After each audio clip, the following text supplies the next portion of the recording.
Have you ever noticed something swimming in your field of vision? It may look like a tiny worm or transparent blob. And whenever you try to get a closer look, it disappears, only to reappear as soon as you shift your glance. But don't go rinsing out your eyes. What you are seeing is a common phenomenon known as a floater. The scientific name for these objects is muscae volitantes, Latin for flying flies, and true to their name, they can be somewhat annoying. But they're not actually bugs or any kind of external objects at all. Rather, they exist inside your eyeball. Floaters may seem to be alive since they move and change shape, but they are not alive. Floaters are tiny objects that cast shadows on the retina, the light-sensitive tissue at the back of your eye. They might be bits of tissue, red blood cells, or clumps of protein. And because they're suspended within the vitreous humor, the gel-like liquid that fills the inside of your eye, floaters drift along with your eye movements and seem to bounce a little when your eye stops. Floaters may be only barely distinguishable most of the time. They become more visible the closer they are to the retina, just as holding your hand closer to a table with an overhead light will result in a more sharply defined shadow. And floaters are particularly noticeable when you are looking at a uniform bright surface, like a blank computer screen, snow, or a clear sky, where the consistency of the background makes them easier to distinguish.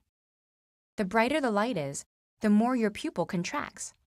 This has an effect similar to replacing a large diffuse light fixture with a single overhead light bulb, which also makes the shadow appear clearer. There is another visual phenomenon that looks similar to floaters, but is in fact unrelated.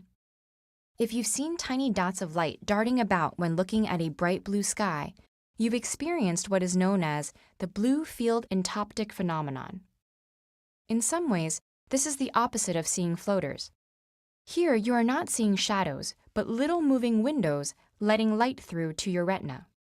The windows are actually caused by white blood cells moving through the capillaries along your retina surface. These leukocytes can be so large that they nearly fill a capillary, causing a plasma space to open up in front of them.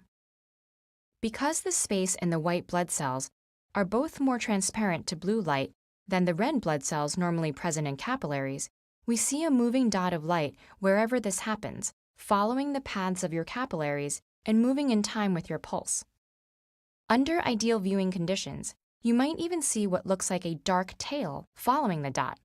This is the red blood cells that have bunched up behind the leukocyte. Some science museums have an exhibit which consists of a screen of blue light, allowing you to see these blue sky sprites much more clearly than you normally would. While everybody's eyes experience these sort of effects, the number and type vary greatly. In the case of floaters, they often go unnoticed as our brain learns to ignore them. However, abnormally numerous or large floaters that interfere with vision may be a sign of a more serious condition, requiring immediate medical treatment.